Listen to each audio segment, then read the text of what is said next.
약속의 땅 시리즈입니다. 네 번째 시간. 언약 관계 안에 있는 한 사람만 있으면 어떤 어려움도 이길 수 있습니다. 언약 관계 안에 있는 한 사람만 있으면 어떤 어려움도 이길 수 있습니다. 왜 이 말씀을 좀 이렇게 붙잡았냐면요. 제가 이번 목회 집중 기간 동안 정말 하나님의 음성을 좀 듣고 싶었어요. 하나님, 정말 어려운데 이게 지금 모든 우리나라뿐만 아니라 모든 사람들이 지금 고통을 받고 있잖아요. 온 세계가, 전 세계가 이렇게 어려울 때 결국 복음이 답인데, 그리고 그 교회 안에 답이 있고 우리 안에 하나님께서 그 답들을 주셨는데, 하나님 이 시대를 뚫고 갈 수 있는 키워드를 좀 주십시오. 내년에 좀 우리가 붙잡아야 될 키워드를 좀 주십시오라고 기도했을 때 좀 응답이 없었어요. 그런데 몇 가지 이게 여러 상황과 사건들이나 이런 것들을 통해서 하나님께서 한 단어를 확 이렇게 주셨어요, 가슴에. 그게 바로 커버넌트란 단어예요. 커버넌트. 그러니까 커버넌트는 여러분 우리가 아는 것처럼 언약이란 뜻이죠. 언약. 그러니까 하나님의 말씀이 커버넌트죠. 언약, 약속이란 거예요. 근데 이게 인간의 약속이랑은 다르고, 이 커버넌트라는 것은 끊을 수 없는, 깨지지 않는 약속이라는 거예요. 이게 되게 중요하구나. 이 약속, 이 깨지지 않는 커버넌트에 대한 계시가 없으면 이 어려운 단계를 못 넘어가고 마지막 때 배교하는 일을 넘어 믿음을 잃는 사람들이 증가하거든요. 그러니까 우리가 이럴 때 이 커버넌트의 의미가 너무 중요한 거예요. 이 언약이라는. 그리고 그 언약이 뭘까? 그 언약의 실제가 뭘까? 한번 오늘 좀 생각을 해보길 바랍니다. 제가 감히 말씀드리는데, 오늘 말씀을 여러분이 잘 들으면, 다른 말씀도 마찬가지겠지만 오늘 말씀, 이건 진짜 본질 중에 본질의 말씀이에요. 이 말씀을 들으면 정말 눈이 떠져요. 모든 것이 여기서부터 출발해요. 이 커버넌트부터. 이 오늘 말씀이 결국은 해결되지 않으면 절대 그 다음 단계로 넘어갈 수 없고 마지막 때의 어려움들을 통과할 수 없어요. 이 부분이 얼마나 중요한지를 우리가 깊이, 성령께서 여러분 가운데 도와주시길 바랍니다. 우리 청년 가운데 특별히 성령님께서 도와주시길 기도합니다. 한 번만 기도하고 말씀드릴게요. 하나님, 지혜와 계시의 영으로 성령님 함께하여 주시옵소서. 눈을 뜨게 하여 주시옵소서. 안다고 여기지 않게 도와주시옵소서. 적용되게 도와주시옵소서. 깨닫게 하여 주시옵소서. 사단마귀 악한 권세 틈타지 못하게 하소서. 아버지, 방송으로 전하는 한계가 있습니다. 이 미디어의 한계를 돌파하셔서 아버지 하나님 역사하여 주시옵소서.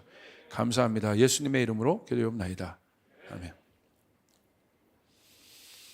여러분, 코로나가 이렇게 장기적으로 가는데 저는 어떤 것을 믿고 있냐면, 이 모든 것이 하나님의 섭리 아래 있다는 것을 믿습니다. 그러니까 하나님께서 주관하고 계세요. 그런데 이 코로나가 지금 어떤 우리 가운데 주는, 이 코로나가 우리 가운데 주는 메시지가 뭘까라고 생각할 때, 앞으로도 해결할 기미는 없어 보이는데, 이게 보니까요, 접촉하면 안 되는 거잖아요. 그러니까 처음에는 제가 쉽게 여겼어요. 그러니까 바이러스가 접촉하면 번지기 때문에 접촉하면 안 된다는 거야. 그러니까 이 코로나 걸리면 뭐 돼요? 격리됩니다. 아이솔레이트 된다는. 그러니까 모든 문제가 이 격리에서부터 시작되는 거예요. 그러니까 사람이라는 존재는 격리될 수 없는 존재예요. 함께 살아가는 존재라는 거예요. 그러니까 뭐가 이제 이런 일들이 1년, 2년 지나다 보니까 어떤 것이, 외국은 모르겠는데 한국은 인정할 수밖에 없는 게 뭐냐면요, 이게 아까 얘기하는 것처럼 컬처가 돼가고 있어요. 컬처가 가뜩이나 이기심이 많은, 점점 마지막 때로 이기주의의 시대인데, 자기만 아는 그 에고, 그러니까 십자가의 복음이 희석되기 때문에 결국 에고가, 이 자아가 더 살아나는 시대가 마지막 때거든요. 그러니까 교회가 약해지고 복음이 약해진다는 건 거기서 끝나는 것이 아니라 나만 아는 사람들이 강해진다는 거예요. 그러면 사회가 어떻게 되겠습니까? 다 자기가 옳은 소견대로 행하는데, 사사시대 똑같은 겁니다. 왕이 없어요. 왕이 없으니까 다 자기가 왕이 되는 거예요. 이러한 시대 속에서 보니까 이게 어떤 문제로 나타나냐면, 우리는 그런 존재가 아닌데 이게 이 혐오의 문화, 오해의 문화가 굉장히 한국에는 많아요. 그럴 수 있는 거잖아요. 그런데 여러분 보세요. 우리 모두 그렇게 상식적으로 생각해요. 아, 그럴 수도 있고 나도 걸릴 수도 있고 그렇게 생각하는데, 공동체 안에서 누가 하나 걸려봐요. 어떻게 됩니까? 벌써 탁 닫아요. 그리고 이상하게 바라봐요. 그럴 수 있는 건데. 그리고 그럴 수 있다고 우리가 생각해요. 그런데 그것이 우리 공동체 안에 일어날 때, 우리 일터 안에 일어날 때, 우리 청년들에게 제가 그런 피드백 많이 받거든요. 우리 직장 다니는 청년들에게. 걸리면 대역죄인 취급을 받는다는 거예요. 위축되고 이게 무슨 굉장히 어떤 편견 가운데 들어가고, 거기에 이 주범은 교회인 것 같고, 이거 뭔가 비정상적이죠. 잘못된 거죠. 이게 이제 문화가 돼가고 있다. 근데 이런 것들이 계속 길어지면 어떻게 되겠습니까? 그러니까 여러분, 우리가 세상 속에 있잖아요. 교회가 세상 속에 있고 여러분이 세상 속에 있단 말이에요. 복음이 세상 속에 있어요. 그러면 이 복음은 지금 이와 같은 어마어마한 인간성이 파괴되어지는, 하나님의 형상의 모습이 파괴되어지는 이 시대에 무엇을 말하고 있느냐? 이 시대에 던져주고 있는 메시지는 뭐고, 우리가 그 복음을 알고 있는 우리들이 이 시대를 살아간다는 건 뭐냐? 이와 같이 혐오와 편견이 가득한 이 시대를 살아간다는 게 뭐냐? 질문하지 않을 수 없더라고요. 그래서 제가 그런 고민을 갖고 있다가, 제가 저도 아트를 좋아하니까, 우리 프랑스에서도 오늘 선교사님이 마침 미대 교수를 하시고 프랑스에 가셨던 우리 선교사님이 참석하셨는데, 제가 전시회 다니는 걸 되게 좋아하거든요. 박물관 가고. 그래서 제가 이 고 목회 집중 기간 동안 전시회를 하나 갔어요. 근데 이 전시회 제목이, 한번 보여주시죠. 너와 내가 만든 세상이라는 전시회예요. 근데 이 전시회가 뭘 질문하고 있냐면, 이 세상 속에서 너는 누구고 나는 누구냐? 결국 너와 나는 우리를 얘기하고 있는 거예요. 우리가 살아가는 이 세상은 어떤 세상이냐? 그래서 작가들이 모여서 지금 메시지를 전하고 있는 거예요. 그래서 이 작품들을 봤더니 특별히 뭐에 대해서 나누고 있냐면, 너와 나, 우리를 만들 수 없는 이 시대 가운데 팽배하고 있는 편견, 오해, 잘못된 정보, 뉴스들, 갈등들, 이런 것들이 지금 주제가 되고 있는 거예요. 몇 가지 작품을 제가 좀 보여드릴게요. 첫 번째 작품은 균열의 시작이라는 작품이었어요. 근데 여러분 저 벽에 가보면 어떤 문장이 딱 있냐면요, 들어가자마자 그 얘기 들어봤어? 라는 질문이 있습니다. 너 그 얘기 들어봤어? 이 앵무새가 의미하는 건 뭐냐면요, 진짜 전달하는 사람의 입장에서는 별거 아닌 사소하게 여기는 말 한마디가 입과 입을 통해 전달되면서 얼마나 많이 살이 붙게 되는지. 처음에는 아무것도 아닌 것을 그냥 평범하게 던진 그 말 한마디가 앵무새처럼, 앵무새는 말하는 거잖아요. 그 말들이 옮겨가면서 얼마나 잘못된 편견과 살들이 붙는지에 대해서 질문하고 있는 거예요. 가만히 보니까 정말 이 작품 하나를 보면서 많은 생각을 하게 되는 거예요. 정말 그렇구나. 여러분 그렇지 않습니까? 그다음 두 번째 작품이 있었어요. 그건 소문의 벽이라는 작품이었어요. 이 소문의 벽은요, 여러분 그 화면을 보시면 벽에 이렇게 구멍들이 뚫어져 있지 않습니까? 구멍들 안에 저 노란 옆에 그 사진에 있는 것처럼 메시지가 써 있는데 그 메시지는 뭐냐면요, 가벼운 뒷담화에서 시작돼요. 우리가 평상시 얘기하는 가벼운 어떤 뒷담화가 있을 수 있잖아요. 뒷담화에서 시작돼요. 그것이 대중매체 혹은 권력 집단까지 발효되었던 실제 가짜 뉴스와 소문들을 막 다뤄놓은 거예요. 그러니까 온 세상을 뒤집었던 소문들, 막 옛날에 흑사병이 유럽에 번질 때 막 잘못된 소문들, 막 그런 소문부터 한 사회를 막 갈등과 분열 가운데 들어갔던 소문들. 근데 볼록 렌즈에 저걸 담아서 이렇게 보게 있잖아요. 그건 뭘 의미하냐? 볼록 렌즈라는 건 자체가 이게 굴곡을 주잖아요. 왜곡을 주잖아요. 작가가 그것을 통해서 그 단면들을 보여주고 있는 거예요. 얼마나 잘못된 소문들을 이렇게 잘못된 시각으로 보고 있는지, 그거에 우리가 영향을 받고 있는지. 세 번째 작품이 있었어요. 이 작품이 아주 임팩트가 있었는데요. 비뚤어진 공감이라는 작품이었어요. 저기 보시면, 여러분 작품에 보시면 밑에 이렇게 어떤 이제 그 빛으로 뭔가 이렇게 비춰져 있죠. 저게 잘못된 왜곡된 편견의 뉴스들입니다. 갈등을 불어일으키는 수많은 잘못된 뉴스들이에요. 근데 저 잘못된 뉴스를 멀리 보면 저렇게 그냥 뭐 하나의 어떤 뭐 이렇게 사진처럼 이렇게 보이는데, 사람이 가까이 저렇게 가운데 그 잘못된 뉴스 가운데 편견의 뉴스 가운데 들어가잖아요. 그럼 앞에 보시면 그 사람 앞에 그림자가 있죠. 비춰주게 돼 있어. 그 그림자에 잘못된 뉴스가 다 담겨요. 그러니까 이 작가가 이 작품을 통해서 뭘 말하는 거예요? 그 속에서 우리 평범한 우리들이 영향을 받고 있다는 거예요. 잘못된 것들로 가득 채워져 있다는 거예요. 편견과 오해와 갈등의 뉴스들로 가득 채워져 있다는 거예요. 이야, 너무 강력한 거예요, 메시지가. 저 작품 하나에 정말 이 시대를 보는 것 같은 거예요. 그 다음 보여주실 거예요? 그 다음이요. 이거는 제가 제목이 생각이 나지 않는데, 이게 왜곡된 실제입니다. 왜곡된 실제.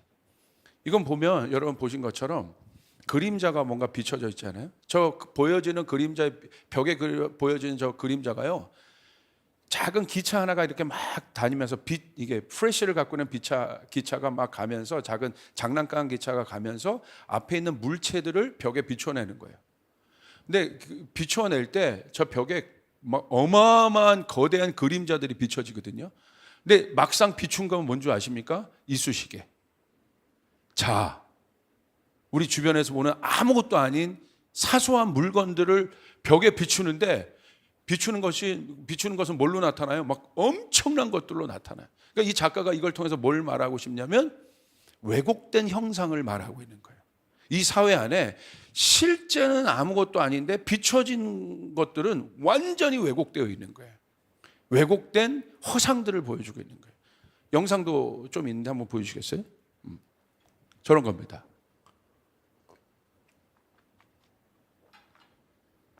앞에는 그냥 아무 어쩌지도 않은 바구니고, 이건 자예요.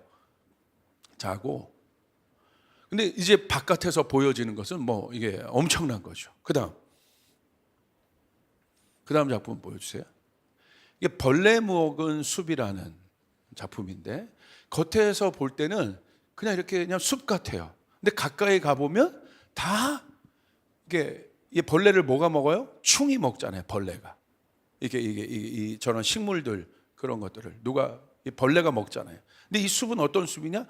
벌레가 먹힌 숲이에요. 사람의 형상들도 있거든요. 가까이 가면 사람들 안에 막 구멍들이, 벌레 먹은 자국들이 있어요. 근데 작가가 이걸 통해서 뭘 말하고 싶냐면, 우리의 오해와 편견이 상대방에게 만들어낸 구멍들, 벌레 먹은 모습들을 보여주고 있는 거예요. 온전하지 않죠. 그러면서 마지막에 질문하는 거예요. 이 벌레 먹은 이 숲이 회복될 수 있을까? 우리의 말 한마디, 잘못된 편견과 오해 한마디가 여러분 이렇게 되고 이런 영향을 주고 있다고 보고 있는 거예요. 마지막은 이 모든 것들을 정리한 혐오의 피라미드라는 정리였어요. 근데 이게 굉장히 맞는 정리입니다. 오해와 편견 보세요. 맨 밑에는 뭡니까? 편견이라고 하죠. 편견. 이게 출처가 홍성수라는 분 말이 칼이 될 때 우리의 말 한마디, 우리의 편견 하나, 난 뭐 모르겠어, 난 쟤에 대해서 다르게 생각, 그냥 그런 걸로 끝나는 것이 아니라 이 편견 하나가 여러분 축적되면 뭐가 돼요? 혐오적인 표현이 돼요. 그리고 이 혐오적인 표현이, 이 혐오 표현은 뭐냐면 조롱, 위협적, 모욕, 폭력적 말로 나타나죠. 요즘 우리나라, 우리 사회 가운데 있는 여러 갈등들, 또 세대 갈등, 또 뭐 젠더 갈등, 이런 게 다 여기 들어가 있죠. 그리고 그 위에는 뭡니까? 차별 행위가 나타나요. 이게 축적되면 차별 행위가 됩니다. 본격적인 차별들이 시작됐다는 거예요. 그다음 이게 축적되면 뭐가 돼요? 증오심이 나오기 시작해요. 증오 범죄가 된다는 거예요. 그리고 마지막, 이거 하나하나 다 설명할 수는 없습니다, 지금. 증오 범죄 마지막은 뭡니까? 제가 깜짝 놀랐어요. 혐오 피라미드의 마지막, 편견, 아무것도 아닌 특정적 집단에 대한 부정적 고정관념, 같은 생각, 이런 것들이요, 편견이 된 이것이 마지막은 뭐가 되냐면 집단 학살이 된다는 거예요. 대표적인, 우리는 여러분 사례 하나를 알잖아요. 유태인 학살. 어디서부터 시작됩니까? 편견부터 시작돼요. 편견. 다 이 메커니즘입니다. 마지막에 600만 명이 죽어요. 집단적으로 학살합니다. 이거 누가 한 겁니까? 같은 공동체, 이 땅에 같이 발을 붙이고 사는 우리들이 그렇게 한 거예요. 어디 외계적 존재가 와가지고 이런 일을 한 것이 아니라 우리들이 저렇게 한 거예요. 사람이 사람을. 그러니까 제가 이런 세상 속에서 이 목회 집중 기간 동안, 목회도 결국 사람에 관한 것이고 우리의 모든 것이 이 사람에 관한 것인데, 코로나 때 제일 두려운 사람이 사람이잖아요. 그리고 뭐 지금 일어나고 있는 많은 우리 청년들 안에 있는 많은 여러 가지 문제들, 또 우리가 이것을 보면서 사람을 기대하는데 사람이 나타나서 이 문제를 또 해결해 주길 바라니까 우리가 뭐 선거도 하고 막 그러는데, 내가 본질적인 질문을 하게 되는 거예요. 교회도 사람이 모인 것이고 사람이 뭐냐, 이 일에 대한 이 본질적인 질문, 어떻게 이런 엄청난 일들을 할 수 있습니까? 그리고 그런 컬처가 한국 안에 짙어지고 있어요. 그 속에서 교회는 뭐냐? 믿는 내가 이런 문화 속에서 살아간다는 건 뭐냐? 우리는 어떤 메시지를 해야 되느냐? 40일 금식 기도하면 해결되겠어요? 본질적인 질문을 하는 거예요. 이 본질적인 질문을 누가 했습니까? 다윗도 했어요. 다윗이요, 드라마틱한 인생을 살았잖아요. 다윗의 인생 보십시오. 목동에서부터 여러분 일국 최고의 왕까지, 그리고 하나님을 사랑하는 자리에도 갔지만 하나님 완전히 막 정말 대적할 만한 짓들을 했죠. 막 간음하고 그런 것부터 가장 존경받는 자리에서 가장 증오받는 자리에까지. 그리고 자기를 사랑하는 아들도, 솔로몬과 같은 아들도 있었지만 자기를 대적하는 아들도 있었어요. 압살롬처럼. 정말 굴곡 있는 인생을 살았습니다. 여러분의 인생은 어떻습니까? 우리 청년들은 어떤 인생을 꿈꿔요? 인생이요, 내 뜻대로 안 되는 거거든요. 드라마틱한 거예요. 그 드라마틱한 인생은 결국 뭐냐? 다윗을 얘기하는 거예요. 여러분 안에 있는 드라마틱한 여러분의 삶은 여러분 자신을 얘기하는 거예요. 그 삶의 주체. 그러니까 다윗이요, 이 모든 것을 겪는 자신에 대한 질문을 한 겁니다. 지금 사람이 뭐지? 이 모든 것을 겪는 나는 누구냐? 왕이고 뭐 목동이고 이런 거 다 띄고 본질적인 나는 어떤 존재인가? 근데 이 질문을 누구에게 해요? 이 질문이 깊어지면 이게 철학이죠. 나에게 하는 거잖아요. 제가 만약에 하나님을 몰랐다면요, 상상을 해봤어요. 하나님을 몰랐다면 저의 관심사가 뭐였을까? 물론 좋은 가정을 꾸리고요, 성공하고 돈 잘 벌고, 그리고 나름대로 좋은 평판을 얻고 좋은 일 하고 아마 이게 나의 관심사였을 거예요. 진짜로. 이건 할렐루야 하면 안 되죠? 그냥 관심사였을 거예요. 그런데 제가 하나님은 몰랐어도 저에게 있어서 궁극적인 질문은 어떤 질문이 될 것이냐. 전 이 질문을 했을 거예요. 다윗의 질문을 했을 것 같아요. 사람이 뭐지? 사람이란 존재는 뭘까? 왜냐하면 제 인생 가운데 하나님은 몰랐지만 희노애락이 있을 것 아닙니까? 그것의 주체적인 삶을 살고 있는 나는 이럴 땐 내가 굉장히 좋고, 이럴 때는 막 바닷 가운데 있고, 이럴 때는 막 돌파가 있고, 이럴 때는 막 묶임들이 있고, 막 이럴 때는 막 죄책감이 있고, 이럴 때는 막 승리감이 있고, 이 모든 것을 경험하는 나는 누굴까? 제가 하나님을 몰랐어도 저는 이 질문을 했을 거예요. 그리고 저는 그럴 것 같아요. 만약에 하나님을 몰랐어도 이 질문을 했을 거고 아마 철학에 심취했을 수도 몰라요. 이 본질에 관심이 있는 사람이니까. 보여지는 현상이 아니라 본질에 관심. 근데 다윗도 이 질문을 했다는 거예요. 누구에게 했습니까? 자기 자신에게 질문한 것이 아니라 하나님께 한 거예요. 그게 시편 8편 4절부터 5절이죠. 사람이 무엇입니까? 사람이란 존재에 대해서 묻고 있는 거예요. 사람이 무엇입니까?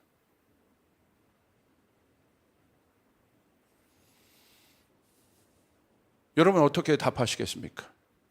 그 사람이 나잖아요. 사람이 무엇입니까? 그 환경과 현상에 따라 내 존재, 내가 좋기도 하고 나쁘기도 하고 이러기도 하고 저러기도 하고 하는데 그 주체가 되는 나, 사람이 무엇입니까? 그런데 다윗이요, 하나님께 이 질문을 했기 때문에 답을 받습니다. 이렇게 깨달아요. 주께서 그를 생각하시며 인자가 무엇이기에 주께서 그를 돌보시나이까. 그를 하나님보다 조금 못하게 하시고 영화와 존귀로 관을 씌우셨나이다. 다윗의 이 질문이요, 영어로 보시니까 이렇게 되어 있어요. What is man that you are mindful of him? 도대체 사람이란 존재가 무엇이기에 하나님의 생각이 사람으로 가득하십니까? 온통 하나님의 생각, 사람이 무엇입니까를 질문하면서 하나님의 생각을 엿봅니다. 그런데 하나님의 생각을 엿봤더니 하나님의 생각 안에 뭐가 가득한 거예요? 사람이 가득하신 거예요.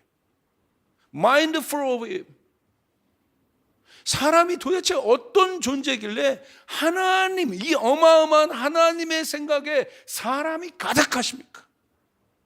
여러분 한번 생각해 보셨어요? 그게 나잖아요. 도대체 내가 어떤 존재기에 하나님은 온통 내 생각뿐인가? 여러분 하나님만 생각하세요? 나는 24시간 내에 막 mindful of God, 하나님으로 가득하다. 손 들어보세요. 밑으로. 근데 하나님은요, 하나님의 생각을 다윗이 엿본 거야. 내 생각으로 가득한 거야. 내가 어떤 존재기에.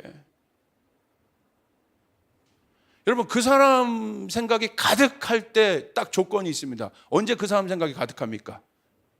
두 글자. 크게 대답해 보세요. 하나, 둘, 셋. 사랑할 때. 처음에 여러분 사랑에 빠져보십시오. 와, 온통 뭐 밥 먹어도 그 생각, 일해도 그 생각, 목사님 말씀 들어도 그 생각, 모든 것이 그 생각, 그 사람 생각. 우리는 이 단계를 뭐라고 얘기해요? 병이에요, 병. 이걸 어떤 병이라고 얘기해요? lovesick, 상사병이라고 얘기해요. 그러니까 하나님의, 다윗이 보니까 하나님의 상사병 걸린 거야. 도대체 우리가 어떤 존재기에 하나님이 없어요, 여기에. 이거 역설적인 거예요. 우리로 가득하십니까? 그러니까 결국 신앙은, 복음은 이 본질에 대한 질문을 하는 거예요. 오늘 많은 청년들이 왜 갈 바를 잃고 방향성을 잃었는가, 이 질문을 답을 못하게, 이 정체성을 모르기 때문에.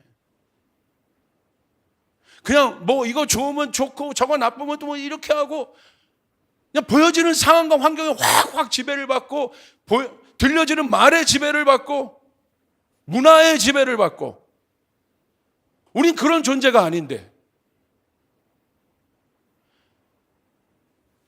그래서 고민을 했어요. 성경에 있잖아요. 사람이 어떤 존재인가. 창세기 1장 27절. 하나님이 자기 형상 곧 하나님의 형상대로 사람을 창조하셨대요. 여기 드디어 나옵니다. 단서가 사람. 근데 이 사람은 어떤 사람이에요? 하나님의 형상이다. 하나님의 형상이란 건 뭐예요? 이미지라는 거예요. 이미지는 건 비춰졌다는 거야. 그러니까 이미지 안에 이미지 오브 갓이라는 것은 이미지 안에 하나님이 있다는 거예요. 하나님이 비춰진 거예요. 그게 사람이라는 거예요. 그럼 우리는 상상해요. 어떤 것이 비춰졌을까? 우리가 상상하는 이미지 오브 갓은 뭘까? 답은 하나님인데. 그리스 신화인가요? 그리스 신화에 나오는 막 금발의 신들인가? 어벤져스에 나오는 영웅들인가? 아니면 내가 원하는 어떤 이상형의 모델인가? 여러분 안에 있는 이미지는 뭡니까? 여러분이 상상하는 이미지는 뭡니까? 우리가 이미지 오브 갓으로 만들어진 존재인데 여러분 안에 있는 이미지, 결국 그 싸움인 거예요. 그 이미지.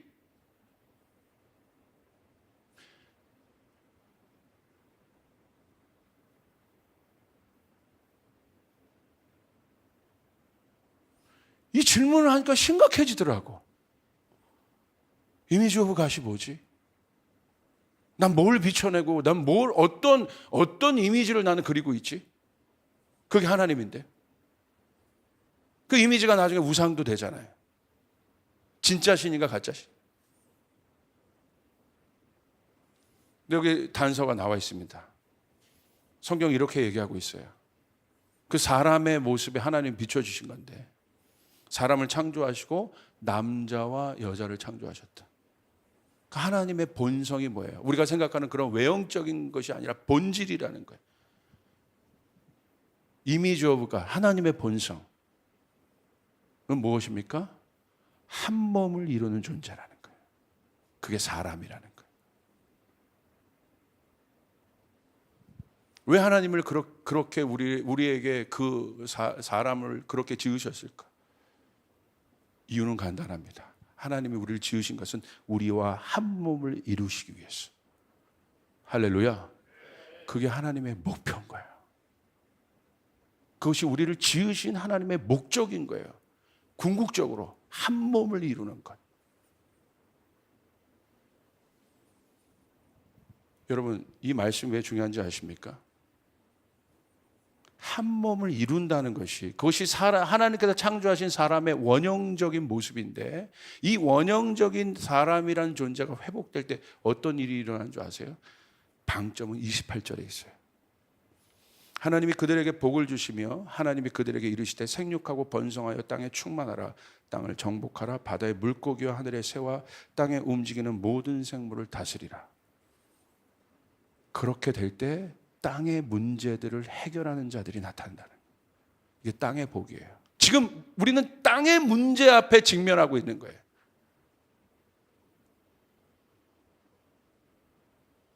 땅의 문제를 다스리지 못해요. 땅의 문제를 정복하지 못해요.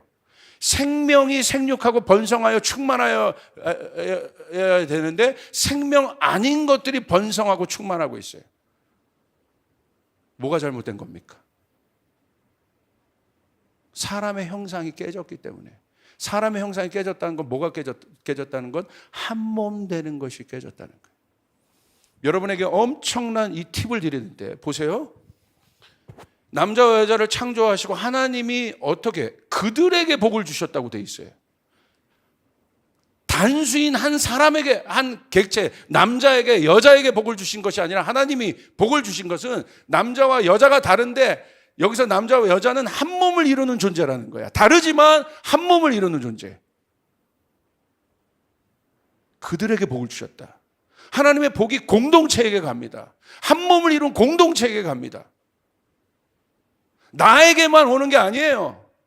너에게만 가는 것이 아니라 나와 너가 우리라는 한 몸을 이루었을 때 하나님의 복이 풀어져요. 땅에 그 복이 풀어지는 것이에요. 교회라는 곳은 어떤 곳입니까? 그리스도의 몸이에요. 한 몸이라고 얘기하고 있는 거예요. 교회 안에 이 일들이 풀어질 때 땅에 돌파가 일어나게 되어 있습니다. 할렐루야. 땅에 그 돌파가 일어나게 되어 있는 거예요. 생육하고 다스리고 번성하고 충만하고 다스리는 일들이 땅을 해결할 수 있는 하늘의 복이 풀어지게 되어 있다. 그게 바로 뭐예요? 한 몸을 이루는 거예요. 여기에 관심이 있구나. 이게 답이구나. 그러면 남자와 여자가 다른데 한 몸을 이룰 수 있는 조건이 있습니다. 어떻게 한 몸을 이루겠습니까? 딱 하나입니다. 결혼. 우리는 그 결혼을 뭐라고 얘기해요? 언약이라고 얘기합니다. 내와 남자와 여자가 달라요. 태어난 것도 다르고 배경도 달라요. 그런데 합법적으로 한 몸을 이룰 수 있는 조건은 결혼이에요. 우리는 그 결혼을 뭐라고 얘기해요? 그 관계를 언약 관계라고 얘기해요. 근데 그 언약 관계를 뭐라고 얘기해요? 여러분 보세요. 마가복음 10장 6절부터 9절. 아까 제가 한 말을 신약의 복음서에 그대로 나와 있습니다. 6절. 창조 때로부터 사람을 남자와 여자로 지으셨어요. 사람이라고 이제는 여러분 이제 사람하면 이제 들어와야 되는 거야, 개념이. 남자와 여자 한 몸이구나. 7절. 이러므로 그 사람이 부모를 떠나 그 둘이 한 몸이 될지니라. 이런즉 이제 둘이 아니요 한 몸이니. 그러므로 하나님이 짝지어 주신 것을 사람이 나누지 못할지니라 하시더라. 여기 나와 있죠? 언약은 뭐예요? 나눌 수 없는 것, 깨지지 않는 것. 사람이 나누지 못하는 건 뭐예요? 영적인 거라는 거예요. 영적인 원리가 있습니다. 영적인 어떤 원리가 있어요? 낮은 차원은 높은 차원의 지배를 받게 돼 있어요. 3차원은 4차원의 지배를 받게 돼 있고 2차원은 3차원의 지배를 받게 돼 있어요. 3차원이 4차원을 지배할 수 없고 2차원이 3차원을 지배할 수 없고 저차원이 고차원을 지배할 수 없습니다.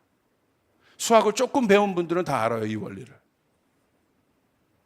하나님은 영의 차원이고 사람은 밑에 혼의 차원입니다. 사람이 혼이 영의 일을 가를 수 없고 영향을 줄 수 없다는 거예요. 언약은 뭐예요? 영적인 것이라는 거예요. 하나님이 인간과 맺은, 영인 우리의 존재와 맺은, 인간만이 영이신 하나님과 언약적인 관계 가운데 들어갈 수 있는 건 뭐예요? 인간이 어떤 존재예요? 동물과 다르게 영의 존재라는 거예요. 할렐루야. 할렐루야. 돈 많이 벌어서 가치 있는 존재가 아니라 인간이 가치가 있다는 건 하나님과 언약 관계 가운데 있다는 건 하나님과 한 몸을 이룰 수 있는 유일한 존재라는 거. 아멘. 그래서 마지막에 어떻게 끝납니까? 이건 뭘 얘기하는 거예요? 남자와 여자. 여자는 신부를 얘기합니다. 교회를 얘기합니다. 에베소서에서 그렇게 풀죠. 마지막 때 혼인잔치로 끝나는 거예요. 혼인잔치는 뭐예요? 한 몸 되는 것으로 끝나는 거예요. 그러니까 여러분 명심하셔야 돼요. 한 몸을 이루는 것이 어마어마하게 중요하다. 우리가 한 몸을 이룰 때 땅에 복이 회복되기 시작합니다. 할렐루야. 할렐루야. 그게 가치입니다. 그래서 하나님이 교회를, 이 시대에 뭐가 문제냐면 지금 교회론이 다 무너지고 있는 거예요. 교회론이. 교회가 뭔지를 몰라. 공동체가 뭔지를 몰라요. 저렇게 핸드폰이 울려도 용납합니다. 할렐루야. 축복합니다. 괜찮아요. 저 벨소리 내서 좋은 사람이 2명이 깨어났어. 아멘. 아멘. 그죠? 우리 청년들, 여러분 교회에 어떤 돌파를 원하십니까? 저는 왜 이 말씀이 실제적이냐면 여러분이 겪고 있는 모든 문제들이 땅에서 일어나잖아 지금. 이것의 해결은 뭐냐면 하나님의 형상으로서의 궁극적인 회복이에요. 하나님의 형상으로 궁극적인 회복됐다는 건 뭐냐면 내 안에 한 몸 되는 이 커버넌트라는 언약의 개념이 풀려야 되는 거야. 이 계시가 풀어져야 되는 것이에요. 다른 내가 한 몸 될 수 있는 건 그거밖에 없어요. 언약, 약속. 그럼 이 언약의 관계가 얼마나 깊은 관계인지를 우리가 한번 생각해 볼 수 있어요. 자, 언약적 관계가 필요한 이유는 제가 여러분에게 실제적으로 말합니다. 이 땅이 어렵기 때문에 그래요. 이 어려움이 예측되기 때문에. 앞으로 성경에 기록된 마지막 때는 많은 어려움들이 있을 것 같아요. 절대 혼자의 힘으로 해결할 수 없다. 여러분, 이제 키워드를 붙잡아야 돼요. 여러분, 아까 창세기 1장 26절, 27절과 28절은 결국 어떤 모델입니까? 이 왕입니다, 왕. 하나님의 형상이란 건 왕이야, 왕. 그 왕이 28절 다스리잖아요. 생육하고 번성하게. 그 왕 한 명으로 인하여 에덴 전체가 복을 누리잖아요. 한 몸을 이룬 존재. 그 한 몸을 이룬 존재가 뭐예요? 왕이라는 거예요. 하나님은 우리를 어떻게 부르셨어요? 왕으로 부르셨어요. 여러분 믿습니까? 우리는 왕의 자녀라는 사실을 여러분 믿으십니까? 그럼 왕의 관심은, 왕의 정체성은 뭡니까? 왕이 이기적으로 왕은 그 나라를 대표하는 거예요. 왕이 꼴 그 나라이고 왕이 꼴 백성인 거예요. 그러므로 진짜 왕은 자기 일에 관심이 없어. 자기가 없는 것이 왕이에요. 이 왕의 모든 관심은 백성인 거야. 그렇기 때문에 그 제대로 된 왕 하나가 섰을 때 공동체 전체가, 나라 전체가 복을 받아요. 근데 여러분, 잘못된 왕들은 뭡니까? 백성 관심 없지. 그냥 자기가 중심인 거야. 백성이 죽건, 백성이 어렵건, 백성이 힘들건, 문제에 빠졌건 전혀 관심이 없는 거야. 자기의 욕망, 자기의 권력, 자기의 것만 관심이 있는 거야. 이건 왕이 아니죠. 포지션만 왕인 거지. 정체성만 왕인 거지. 왕이 아닌 거죠. 결국 오늘날 한국교회 모든 문제들은, 이 땅의 모든 문제들은 뭐냐면 왕의 부재인 거예요. 왕의 부재. 진짜 왕의 부재. 그래서 예수님이, 우리가 크리스마스를 얼마 앞두고, 성탄을 앞두고 있잖아요. 예수님 뭘로 오셨어요? 왕으로 오신 거예요. 진짜 왕으로 오신 거예요. 이 왕은 뭐예요? 이 인류 모든 문제를 해결할 수 있는 분이에요. 그래서 예수님의 삶을 보십시오. 자기가 없는 거예요. 자기가 없어요. 이게 왕인 거야. 이게 사단이요. 기독교를 왜곡하고 있는 가장 강력한 거짓말이 바로 이겁니다. 이게 엄청난 거거든요. 자기를 부인하고, 자기를 낮추고, 이것이 종교적인 관점에서 풀으니까 어떻게 풀려요? 수도적인 기독교, 자기 성찰적인 기독교, 자기 수양적인 기독교 말고 없는 거예요. 자기 부인이. 근데 성경에서 말하는 사실은 자기 부인은 왕입니다. 할렐루야. 할렐루야. 그것의 모델이 예수 그리스도이신 거예요. 왕이신 거예요. 그 왕이 섰을 때 그 왕으로 인하여 온 땅이 복을 받게 되게 돼요. 교회 안에 이 권세가 회복돼야 됩니다. 할렐루야. 포지션적인 왕이 아닙니다. 만들어진 왕이 아닙니다. 만들어진 권위가 아닙니다. 자, 언약적 관계가 우리 가운데 필요한 이유는 보세요. 전도서에 이렇게 있어요. 너무 실제적이에요. 왜 우리 안에 이 언약적 관계의 한 몸이 필요한가? 적어도 언약의 관계를 맺고 있는 그 한 사람이 필요한가? 적어도 언약의 관계를 맺고 있는 공동체가 필요한가? 너무 실제적인 이유입니다. 전도서 4장 7절 보세요. 나는 세상에서 헛된 것을 또 보았다. 헛된 것을 보았대. 헛된 것이란 건요, 의미가 없다는 거야. 헛수고라는 거야. 헛수고라는 건 땀 흘렸는데 결과가 없다는 거야. 그러면서 8절에 한 남자를 얘기합니다. 한 남자가 있어. 이렇게 얘기해요. 한 남자가 있다. 자식도 형제도 없이 혼자 산다. 그러나 그는 쉬지도 않고 일만 하며 산다. 우리의 모습들이 오버랩 되는 것 같아요. 그렇게 해서 모은 재산도 다행히 재산을 많이 모았나 봐요. 그의 눈에는 차지 않는다. 그러면서도 그는 가끔 어찌하여 나는 즐기지도 못하고 사는가? 도대체 내가 누구 때문에 이 수고를 하는가 하고 말하니 그의 수고가 헛되고 부질없는 일이다. 혼자 사는 사람이 있는데 열심히 수고해서 재산도 모으고 성공한 것 같아요. 근데 전도자는 뭐라고 얘기해요? 헛수고한다 지금. 왜요? 9절에 있습니다. 답이. 혼자보다는 둘이 낫다. 두 사람이 함께 일할 때 더 좋은 결과를 얻을 수 있기 때문이다. 10절. 그 가운데 왜 둘이 낫냐? 보세요. 그 가운데 하나가 넘어지면 다른 한 사람이 자기의 동물을 일으켜 줄 수 있다. 인생은요, 넘어질 때가 있는 거예요. 근데 넘어지는데 어떻게 넘어져요? 심하게 넘어져요. 여기서 넘어짐이란 것은 자기 힘으로 극복하기 어려운 문제들, 반드시 도움을 받아야 되는 일들. 여러분의 삶 가운데 목사님 이건 나에게 해당 안 돼요. 저는요 끝까지 남의 도움 없이 저 혼자 당당하게 복받고 살 수 있습니다. 손 들어보세요. 정말 자신하십니까? 빌 게이츠가 능력 있는 저에게 있어서 이 세상의 능력자는 빌 게이츠야. 돈이 뭐 몇십조 있으니까. 근데 빌 게이츠가 99살 정도 되면 어떨까? 90 몇십조라는 돈은 소유했겠지만 마지막에 혼자 밥이라도 먹을 수 있겠어요? 생명이 붙어 있다면? 누군가 도움을 줘야 돼. 자 보세요. 사람이라는 존재가 어떤 존재인가 보세요. 태어날 때부터 여러분 태어나서 여러분이 일어나자 어머니 아버지 고생하셔서 기저귀는 제가 오늘부터 갈고요. 오늘부터 샤워는 제가 하고요. 이유식 제가 갈아서 먹을게요. 그렇게 했어요?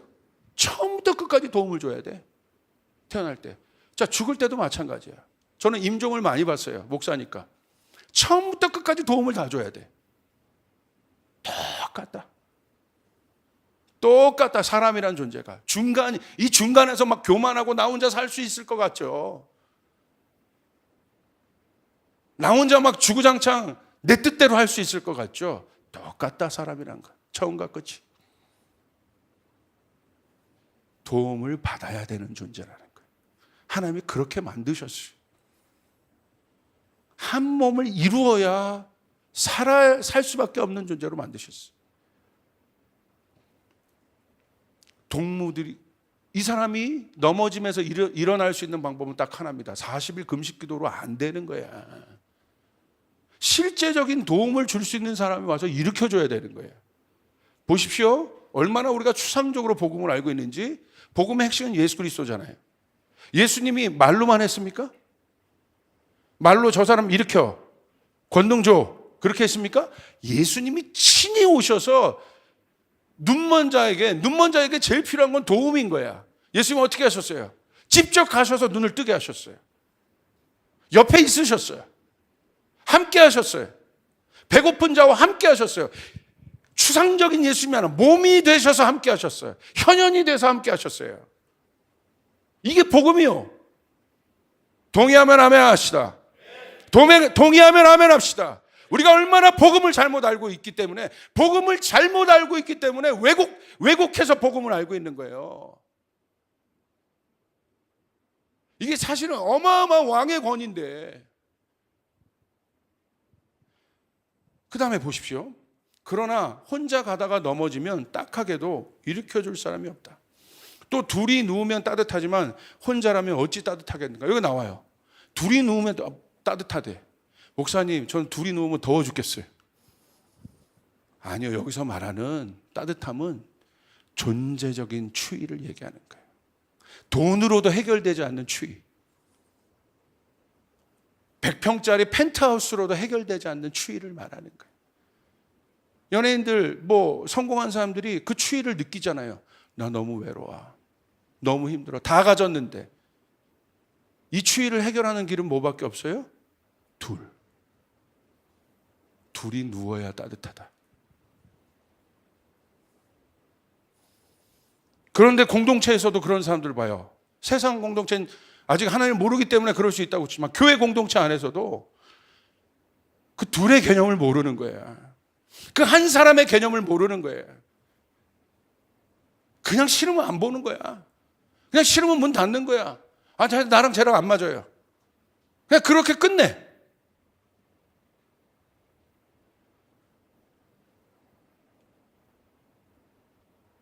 그 하나님의 형상된 사람의 모습이 아닙니다. 우리 청년들, 제가 청년 사역만 25년 한 것 같아요. 내린 결론, 기도 많이 못해서 청년들이 일어나지 않는다? 물론 그런 것도 있을 수 있고 다 영적인 문제일 수 있지만, 정말 청년들 안에 있는 근본적인, 이 시대 청년들 안에 있는 마음의 병이 어디서 온 건지 아십니까? 가정이에요, 가정. 가정에서 하나 되지 못했기 때문에. 그들 안에 있는 땅이 실제적으로 망쳐진 거예요. 부모님이 갈등하는 부모님 가운데, 저도 어렸을 때 그걸 경험한 사람이니까 너무 잘 알아요. 그 하나됨이 깨졌을 때 땅의 삶이 얼마나 피폐해지는 것을 경험한 거예요. 언제 회복됐어요? 예수 믿으면서 가정이 회복됐어요. 그러면서 땅이 회복됐어요. 재정이 회복됐어요. 가문이 회복됐어요. 권위가 회복됐어요. 아멘. 이게 하나 된다는 것이 이게 어마어마한 의미인데, 우리가 그런 존재라는 거예요. 우리가 어떤 존재? 하나님과 그 한 몸을 이룰 수 있는 언약 관계에 있는 존재라. 자, 정리해 봅시다. 이 언약적 관계의 정리가 무엇입니까? 십자가죠. 십자가는 언약이죠. 자, 십자가의 상징은 뭡니까? 수평적, 수직적, 수평적 관계. 수직적 관계는 뭘 말하는 거야? 하나님과의 우리의 언약을 말하는 거예요. 그리고 수평적으로 교차되는 이 횡적인 관계는 뭘 말합니까? 이웃과의 관계를 얘기하는 거예요. 첫 번째 계명, 둘째 계명이 십자가에 다 녹아 있는 거예요. 첫째 계명, 둘째 계명, 수직적 관계, 수평적 관계가 온전히 균형을 이룰 때 십자가 안에서 탄생한 옛자가 아닌 새 자아를 입은 새 몸이 나올 수 있다는 거예요. 근데 어떤 사람, 이런 사람이 있어요. 제가 하나님과 너무 깊고요, 막 엄청난 걸 경험했고요. 그래? 막 굉장히 좋아해. 근데 딱 봤더니 옆에 있는 한 사람을 용납을 못해. 몇십 년 사역을 한 사람이요, 옆에 있는 한 사람이 자기를 삐지게 한 걸 용납 못해. 그거는 십자가에서 만들어진 몸이 아니요.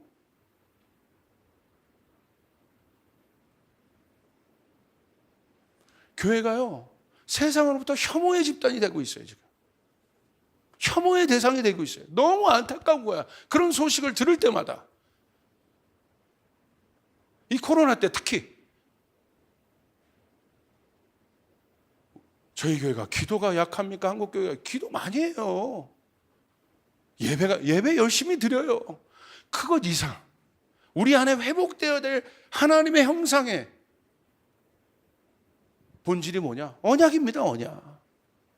언약 관계를 이해하는 거예요. 그러므로 여러분, 사랑하는 여러분 하나님과 언약 관계 가운데 있음을 믿으시길 바랍니다. 하나님, 여러분이 어떠함과 관계없이 하나님 여러분을 붙잡으십니다. 믿으시면 아멘 합시다. 아멘.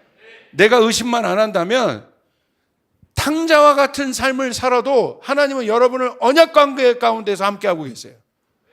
그렇기 때문에 여러분이 주님 앞에 돌아오기만 한다면 여러분은 회복되는 것이에요. 여러분 믿으시면 아멘 합시다. 마찬가지예요. 수평적 관계도. 관계는 둘이 이루어지는 거야. 둘 중에 하나는 돌아와야 되는 거야. 둘 중에 하나는 커야 되는 거야. 근데 둘이 똑같으면 해결이 안 되는 거예요. 이건 세상과 복음의 가치를 보십시오. 복음이, 예수님께서 우리에게 보여준 복음이 보여지는 세상과 전쟁하는 복음이었습니까? 예수님의 전쟁은 항상 영적인 전쟁이었어요. 보이지 않는 공중 권세 잡은 자와의 전쟁이었어요. 예수님 전쟁이 대상이 안 돼. 천사가 전쟁한 거지. 그 말도 말이 안 맞죠. 예수님이 이 땅에 보여지는 것에 대한 예수님의 태도를 보십시오. 왕의 태도를 보십시오. 어떻게 하셨습니까? 여러분, 아직 제자들은 쉽게 말하면 코로나 바이러스가 있는 거야. 죄의 바이러스가 있는 거야. 상종 못하는 존재고, 예수님 없잖아. 접촉하면 안 되는 사람이야. 근데 예수님 어떻게 하셨어요? 접촉하면 없는데? 예수님이 들어가신 거예요. 그 안으로. 죄 안으로 들어오신 거예요. 그리고 어떻게 하셨습니까? 그들의 발을 닦아주시고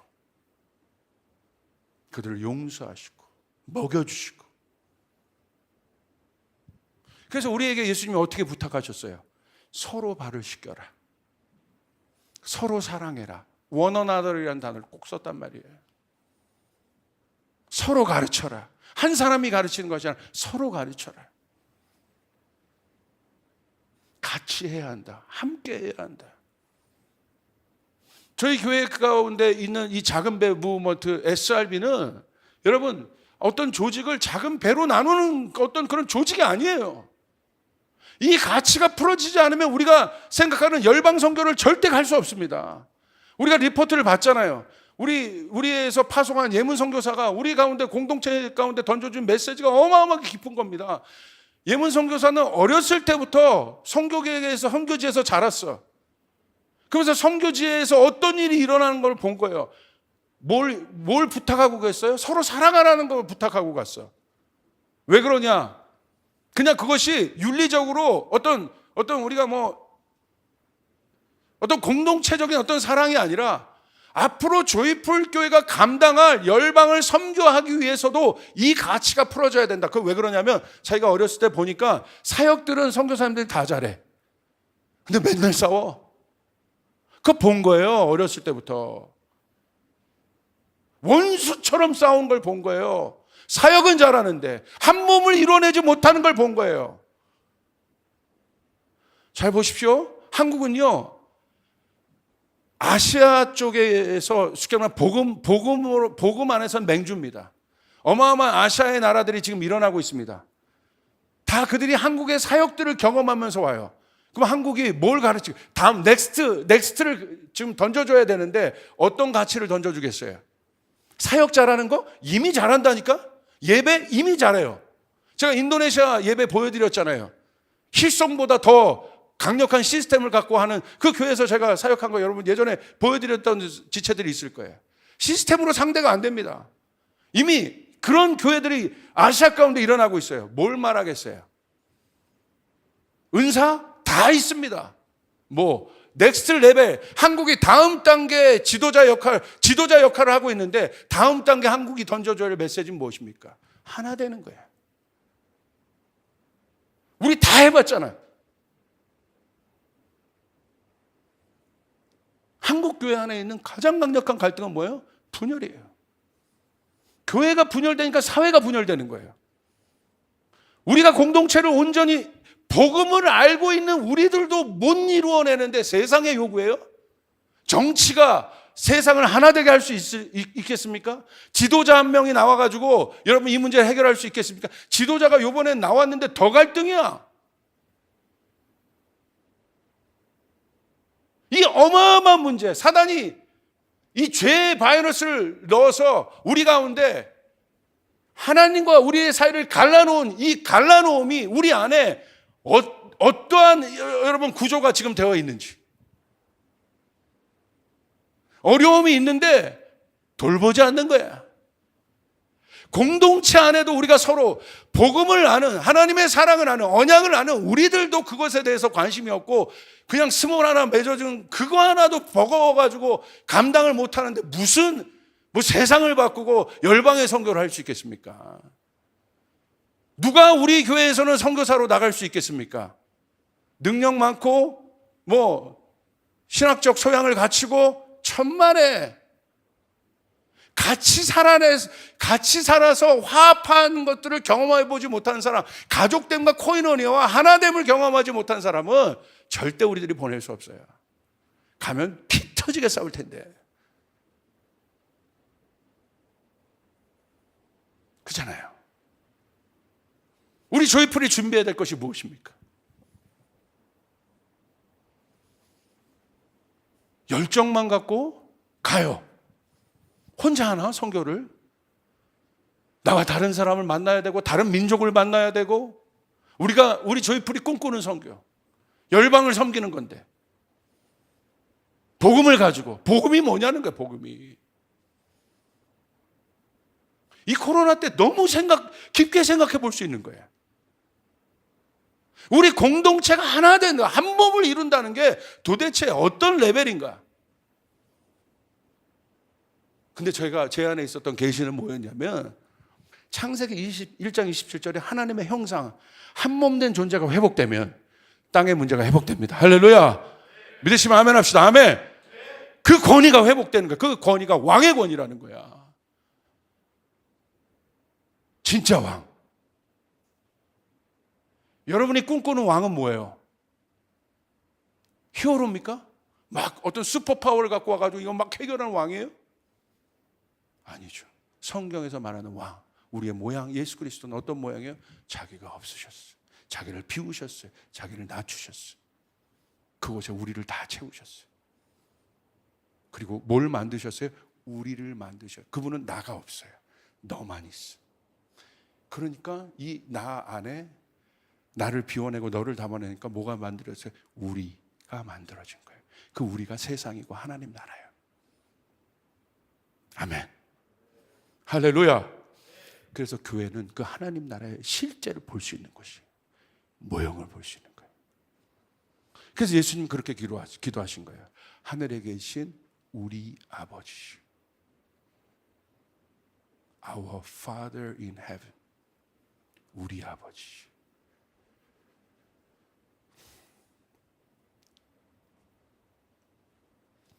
그러므로 여러분 잘 보세요. 언약이 뭔가? 마가복음 12장 24절 보십시오. 이르시되 이것은 많은 사람이 위하여 흘리는 나의 피고 언약의 피니라.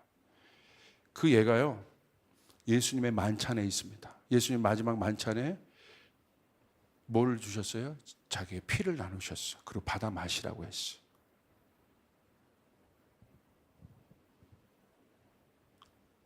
언약은요, 피로 맺어진 거예요. 피는 뭐예요? 희생을 얘기하는 거예요. 히브리서 9장 16절 22절 보세요. 유언은 유언한 자가 죽어야 되나니 유언은 그 사람이 죽은 후에야 유효한즉 유언한 자가 살아있는 동안 효력이 없느니라. 18절. 이러므로 첫 언약도 피 없이 세운 것이 아니니. 언약은 피로 세워진 거예요. 피는 뭐예요? 희생을 얘기하는 거예요. 요한복음 3장 16절을 보십시오. 하나님이 우리와 언약을 맺기 위해서 어떻게 하셨는가? 하나님이 세상을 이처럼 사랑하셨죠? 어떻게? 독생자를 내어주셨으니 laying down 하신 거예요. 자기를 내려놓는 거예요. 그래야 언약 관계 가운데 갈 수 있어요. 그래야 결혼할 수 있어요. 결혼은 뭐냐면요, 둘이 한 몸을 이루는 과정이잖아요. 진짜 한 몸이 되려면 자기를 비워야 하나가 될 수 있어요. 지금도 우리 청년들에게 물어보면 아직도 이상형 타령하고 있어. 그거를 내려놔야 이상형이 나타나요. 아직도 물어보면 오늘 말씀 이렇게 듣고도 나를 비워내고 막 눈물을 흘리면서 기도하고, 너 누구랑 결혼할 거냐? 저의 이상형은요, 할렐루야, 아니라니까. 결혼은 한 몸을 이루는 거예요. 그게 언약이에요. marriage.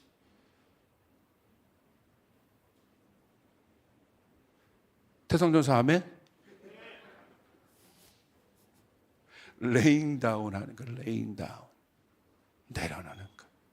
자, 보세요. 금반지가 있습니다. 우리 형제님은 금귀걸이, 전사님 금반지, 금팔찌가 있어요. 속성은 금이야. 하나 되기 위해서는 어떻게 하겠습니까? 여기 보석 세공사 있어요. 어떻게 하겠어요? 녹여야죠. 녹이지 않으면 하나 될 수 없다. 교회는 어떤 곳입니까? 녹여지는 곳이에요. 사랑의 용광로 안에 녹여져야 하나가 될 수 있는. 성령의 소멸하는 불이 와서 우리 안에 있는 자아를 불태워야 우리가 하나 될 수 있는 것입니다. 소멸하는 불을 구하십시오. 권능의 불을 구하기 전에 성령의 소멸하는 불을 구하시길 바랍니다. 성령의 소멸하는 불을 구하시길 바랍니다. 성령의 권능이 우리 안에 나타나려면 어떻게 해야 돼요? 에고, 나가 없어야 되는 거예요. 그래야 성령이 오시는 거예요. 소멸하는 불이 오셔서 모든 것들을 녹여내셔야 돼요. 태워주셔야 돼요. 그래야 권능이 임합니다. 그래서 여러분 베드로가 성령의 권능을 받으니까 뭐라고 고백합니까? 은과 금은 없다. 그러나 내게 있는 것을 주겠다. 뭘 줘요? 베드로를 줍니까? 내게 있는 것, 나사렛 예수의 이름을 주겠다. 일어나 걸어라. 권능이 되는 것입니다. 이 권능이 우리 가운데 회복될지어다. 회복될지어다. 이것이 공동체 그냥 뭐 우리 하나 되자 이 차원이 아니라 이게 회복될 때 땅의 권능이 풀어진다는 거야. 왕의 권세가 풀어진다는 것이에요. 귀신이 떠나는 역사가 일어나게 된다는 것이에요. 그 왕의 권세를 가진 한 사람이 일어나는 것. 그것이 우리가 꿈꾸는 선교입니다. 열방을 하나 되게 하는 것. 우리 마지막입니다. 이 언약적 관계의 모델이 누구냐면요, 룻기에 있는 나오미와 룻의 관계입니다. 여러분, 룻은 아주 중요한 인물이에요. 왜냐하면 이 룻기의 핵심은 보아스입니다. 여러분 보아스를 보았어? 할렐루야. 할렐루야. 자, 보아스는 누구를 상징해요? 예수님을 대표하는 거예요. 보아스가 예수님의 가문 가운데 있거든요. 근데 누구와 결혼합니까? 이방 여인 룻과 결혼하죠. 그래서 룻이 보아스로 인하여 예수님의 가문 가운데 들어가는 어마어마한 복음을 얘기하는 거예요. 근데 우리는 여러분 룻이 어떻게 이 복을 받았는지 알아요. 어떻게? 여러분 엘리멜렉, 이 나오미의 남편일 때 엘리멜렉이 이스라엘 땅이 어려워지니까 가면 안 되는데 떠나요. 어디? 먹을 것을 찾아 떠나요. 소유를 찾아 떠나요. 그리스도인들은 소유의 존재가 아니라 방향의 존재이거든요. 어려워도 그 방향 가운데 있어야 되는 거야. 예루살렘이라는 방향을 향하고 있어야 돼. 그런데 모압을 향합니다. 거기서 여러분 어떻게 됩니까? 잘 된 게 아니라 남편 죽어요. 데려갔던 두 아들 다 죽어요. 그리고 완전히 만신창이가 된 겁니다. 지금 나오미가. 그리고 이스라엘이 다시 잘 된다고 하니까 다시 그제서야 소유의 땅을 떠나 방향을 잡습니다. 그런데 어떤 상태로 돌아가요? 처참한 상태로 돌아가요. 누구와 함께? 두 며느리가 있어요. 그 중에 하나가 룻입니다. 모압 여인들이에요. 그런데 이 나오미가 보니까 이 여인들이 이스라엘로 돌아가면 삶이 뻔한 거예요. 왜냐하면 유대 율법에 의해서 이방 여인들이 여러분 대우를 받을 수가 없거든요. 근데 그래서 이 나오미가 뭐라고 얘기하냐면 두 며느리에게 너희는 이제 너희 길을 가라. 괜찮아. 이제 너희 길을 가. 충분히 잘했어. 열심히 했어. 가라. 근데 네 둘 다 처음에는 가겠다고 반응합니다. 아니 돌아가겠다는 것이 아니라 어머니와 함께 하겠다고 반응합니다. 그래서 이 어머니가 한 번 더 얘기해 가라고. 괜찮다고. 난 괜찮아. 이 며느리들의 삶도 아마 생각했던 것 같아요. 근데 룻이요. 거기서 한 번 더 이렇게 얘기합니다. 16절에. 룻이 이르되 내게 어머니를 떠나며 어머니를 따르지 말고 돌아가라. 강권하지 마소서. 엄마 하지 마. 엄마 왜 그래요? 아니 엄마가 아니지. 시엄마. 시어머니한테 그럴 수 없지. 하지 마옵소서. 어머니께서 가시는 곳에 나도 가고 어머니께서 머무시는 곳에 나도 머물겠나이다. 어머니의 백성이 나의 백성이 되고 어머니의 하나님이 나의 하나님이 되시니라. 룻을 보십시오. 이 나오미를 어떤 관계 가운데 보고 있는가? 자기가 없습니다.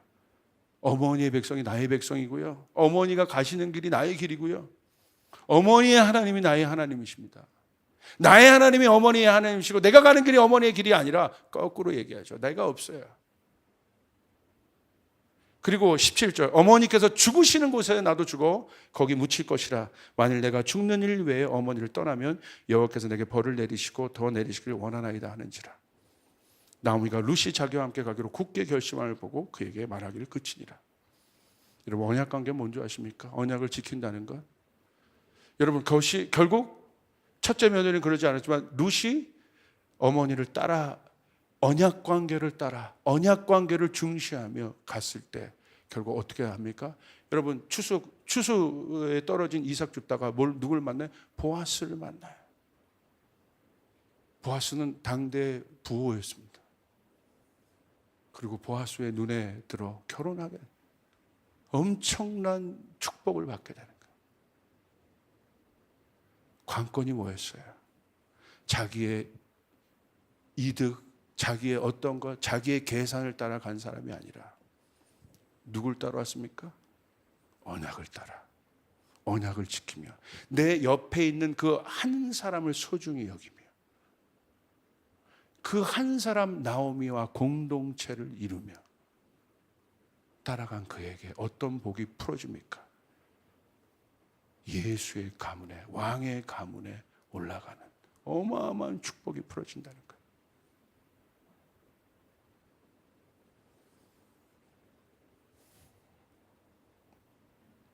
저희 교회 가운데 하나님께서 그것을 도전하신 거예요. 자, 여러분, 언약을 지킨다는 건요, 보세요. 나오미가 두말하지 않잖아요. 뭐라고 얘기합니까?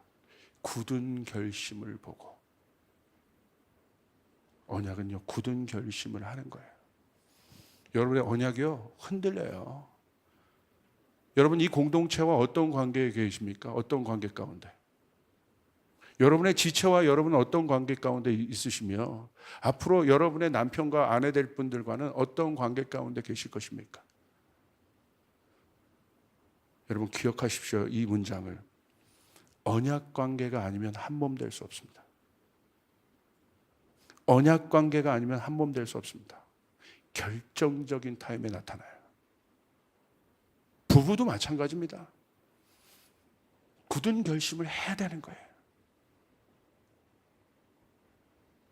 아멘. 아멘. 제가 저희 아내를 만났습니다. 솔직히 말합니다. 굳은 결심을 해야 됩니다. 2부 예배를 안 듣길 바랍니다. 아멘. 굳은 결심을 해야 되는 거예요. 그러니까 이 굳은 결심을 안 하기 때문에 바람 피는 거예요. 유혹에 빠지는 거예요. 자기 욕망대로 사는 거예요. 굳은 결심. 우리 청년들도요, 결혼할 상대를 만나놓고서 응답받아 하면 그건 언약이 아니에요. 굳은 결심. 예수님 우리를 향해서 그 굳은 결심을 하시는 거예요. 보지 않는 거예요, 우리의 상태를. 너는 나의 신부다. 너는 나의 형제다. 너는 나의 지체다. 믿으시면 아멘. 오늘 이 말씀이요, 저도 그렇고 안 걸리는 사람이 없어요. 다 걸려. 그러나 이거 해야 돼요. 그냥 공동체 이루는 것에 끝나는 것이 아니라 저희의 관심은 땅의 돌파가 있기를 바랍니다. 사단의 경관진들이 무너지기를 바랍니다. 하나님 나라가 확장되기를 바랍니다. 아멘. 이게 회복돼야 돼요.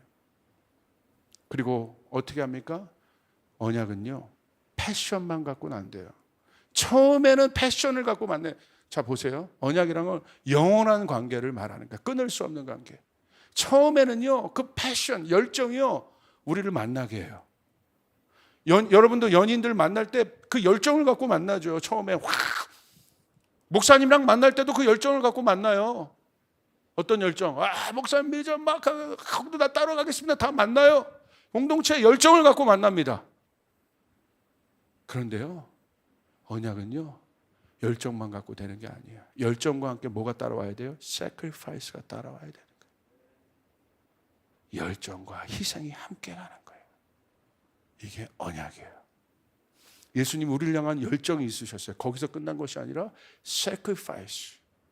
그분이 희생하셨기 때문에 어떻게 됩니까? 언약이 작동된 거예요. 여러분 기억하시길 바랍니다. 그 한 사람. 제가 지난주 반지의 제왕을 봤거든요. 반지의 제왕을 우연히 OCN에서 틀어주는 걸 슬쩍 봤는데 어떤 장면이었냐면 마지막 장면이었어요. 반지의 제왕 하이라이트가 뭐냐면 그 절대 반지를 용광로에 던져버려야 되잖아요. 근데 그것이 프로도의 사명이었잖아요. 인간의 욕망, 인간을 범죄하고 어렵게 했던 그 톨킨이 그걸 쓴 거죠. 그 반지를 해결해야 되는 거예요. 근데 마지막에 밑에서는 다른 연합군들이 그 오크족들과 싸우고 있고 이 프로도가 사명을 갖고 그거 해결돼야 그냥 끝나는 거예요. 이 어둠의 군대가 깨지는 거예요. 이 프로도가 그걸 갖고 올라가는데 너무 힘들고 지치고 하니까 누가 있어요, 옆에? 신동 닮은 샘이 있는 거야. 신동 닮은 샘이 프로도가 넘어지니까 어떻게 합니까? 주인님 막 얼굴을 치면서 프로도를 업어요. 그리고 프로도가 이 임무를 완성할 수 있게 어떻게 합니까? 막 또 산을 향해 올라가. 그리고 그 지점에 용암이 있는 지점에 딱 왔을 때 반지를 거기다 던져야 되니까 거기 왔을 때 거기다 내려주고 이제 드디어 절대 반지를 갖고 있는 프로도가 그거를 버려야 돼. 그랬더니 버리면 되는데 마지막에 가서 이게 너무 강력하니까 프로도의 얼굴이 어떻게 됩니까? 안 버린다고. 그때 안 버리니까 누가 나타나요? 여러분 그걸 안 버리면 골룸이 나타나. 골룸, my precious가 나타난다는 거예요. 근데 바로 그때 그 갈등할 때 누가 정신 차리게 해요? 샘이 옆에서 정신 차려요, 정신 차려요, 정신 차려요. 그 한 사람. 톨킨이 왜 그 둘을 보여줬겠냐? 그 한 사람이 있어야 임무를 완수할 수 있다는 거예요. 오늘 우리 안에 이 일들이 풀어지길 바랍니다. 이거 계시의 영역이에요. 이 부분은 머리의 영역이 아니라 성령께서 여러분에게 계시를 주셔야 되는 거예요. 그래야 계시를 주셔야 여러분 안에 하트가 생겨나게 되는 거예요. 아멘. 아멘. 오늘 그 마음이 풀어지니까요. 그래서 성탄도 위드잖아요. 우리가 이웃과 그것이 풀어지니까 제 안에 이번에 딱 보니까 제가 이 목회 집중 기간에 저희 아내와 17년 만에 처음으로 함께 해봤어요. 맨날 애들 있고 뭐 이렇게 하다가 처음으로 둘이 함께 해봤어요. 이야, 좋대요. 항상 뭐가 있었는데 둘이.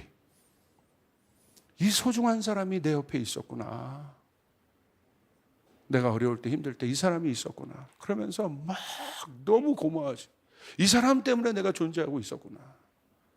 그냥 내가 여태까지 막 내가 잘나서 달려간 줄 알았는데 그 한 사람이 눈에 보이는 거예요.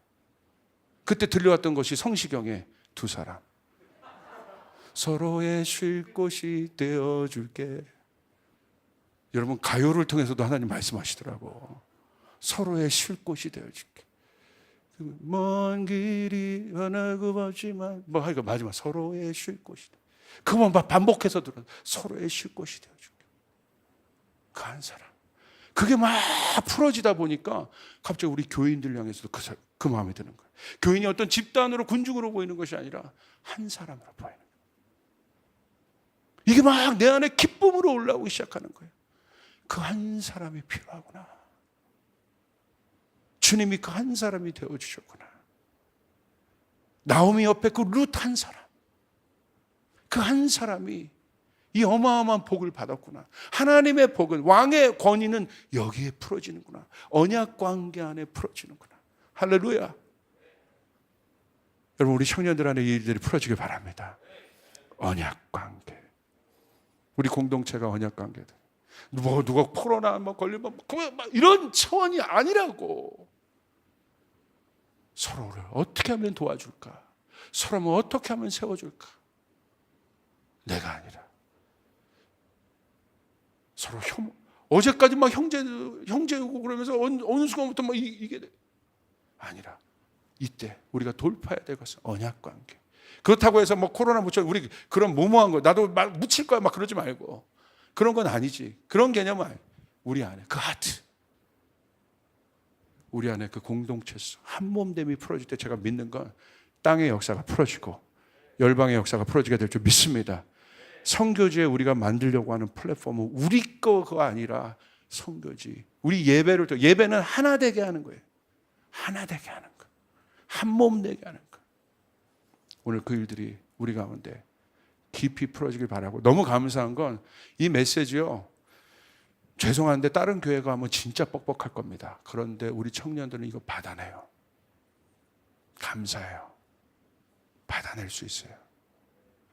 여러분 이거 사모합시다. 이런 게 기쁨이에요. 내가 없는데 내가 중요한 것이 내가 아니라 그 한 사람을 위해 내가 존재한다는 어마어마한 기쁨. 이게 신랑의 친구의 기쁨인 거예요. 이게 엄청난 기쁨이에요. 내가 다윗이 아니라 요나단으로 사는 것에 대한 엄청난 기쁨. 이 기쁨이 풀어질 때 하나님의 역사가 이루어지게 됩니다. 이것이 우리 가운데 풀어지길 예수님의 이름으로 축복합니다. 기도하겠습니다.